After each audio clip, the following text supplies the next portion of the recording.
다음은 이제 저의 실제 사례를 하나 말씀을 드리고 싶어요.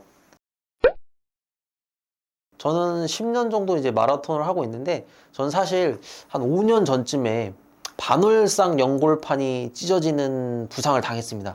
사실 이 부상이라고 말하기는 좀 그런데, 에스컬레이터에서 넘어져가지고 무릎을 바닥에 딱 찍으면서 연골판이 찢어졌어요.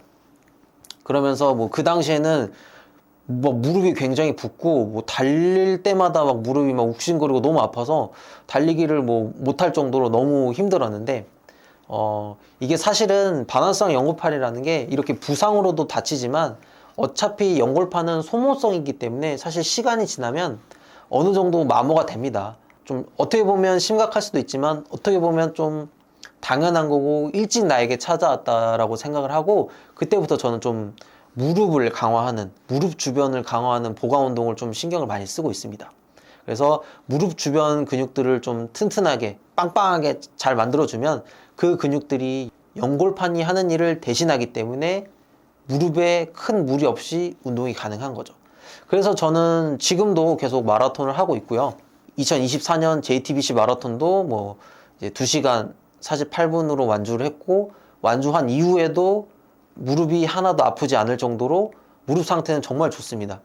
이렇게 한번 부상을 당했다고 끝이 아니라 부상 이후에 어떻게 관리를 하느냐, 어떤 식으로 운동을 통해서 약해진 부위를 강화를 해주느냐, 이런 거를 통해서 충분히 우리는 아프지 않게 꾸준히 달리기를 이어나갈 수 있다라는 걸 저는 한 번 더 말씀을 드립니다. 저뿐만 아니라 실제 운동선수들 같은 경우는 얼마나 많은 관절을 사용했겠습니까? 그런 운동선수들이 은퇴를 했다 그래서 다 목발 짚고 다니고 휠체어 타고 다니고 그러진 않잖아요. 그렇게 연골이 다 닳아서 없어진 운동선수들도 다 일상적인 생활도 잘하고 있고 취미로 운동을도 다 즐기고 있습니다. 그게 가능한 이유가 튼튼한 근육, 거기에 내가 부족한 부분, 내가 좋지 않은 부분에 대한 충분한 운동이, 보강 운동이 실시가 되었기 때문에 그런 상황에서도 얼마든지 운동을 해나갈 수가 있다는 거죠. 좋지 않은 부분, 뻣뻣한 부분에 대한 스트레칭, 이런 부분들을 얼마나 잘해주시냐에 따라서 우리는 몸이 얼마든지 달라질 수가 있습니다. 물론 이제 제가 한순간이라도 이 보강 운동을 내려놓는다면 당연히 그 연골판에 무리가 계속 가고 무릎에 무리가 가면서 이제 또 체중이 또 증가가 되고 하게 되면 이제 무릎 통증이 심해지겠죠. 당연히 남들보다 관절염도 빨리 오겠죠. 하지만 저는 이 운동을 내려놓을 생각이 없고 계속 지속적으로 운동을 해서 이 무릎을 튼튼하게 관리할 거고요.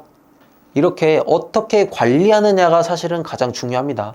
이제 이미 다쳐버렸다거나 이미 한번 부상당한 부분은 100%로 돌아올 수 없기 때문에, 그리고 이미 부상당한 거를 되돌릴 수가 없잖아요. 이미 벌어진 일이기 때문에 왜 다쳤지? 물론 왜 다쳤지를 아는 것도 중요합니다. 왜 다쳤는지를 알아야지 다시 다치지 않기 때문이죠. 근데 그러나 다쳤다고 낙담하고 그냥 안 좋게만 생각하는 게 아니라 이미 다쳤기 때문에 내가 그 부분을 약하다고 인지를 하고 있으니까 그 부분에 대해서 계속 관심을 갖고 꾸준히 운동을 해주시면 얼마든지 건강하게 통증 없이 꾸준히 지속적으로 운동이 가능하다라는 거죠. 한번 다친 부위는 이렇게 관리를 쭉 해서 다시 다치는 일이 없어야 되겠죠. 다치지 않은 부위가 있다면 당연히 앞으로도 다치지 않게 그 부분을 예방을 할 필요가 있는 거겠죠. 이렇게 어떻게 관리하느냐가 사실은 더 중요합니다. 이미 당한 부상은 되돌릴 수도 없을 뿐더러 회복한다 하더라도 100%로 돌아오지가 않습니다. 그렇기 때문에 항상 튼튼하고 건강하게 관리를 해줘야 되는 거죠. 그리고 이미 다친 부위를 우리가 후회하고 낙담한다고 되돌릴 수는 없는 겁니다.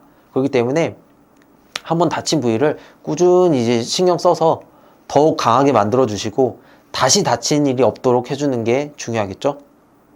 이렇게 이번 시간에는 부상 예방법, 부상 관리 방법, 그리고 실제 사례에 대해서 이야기해 보았는데요.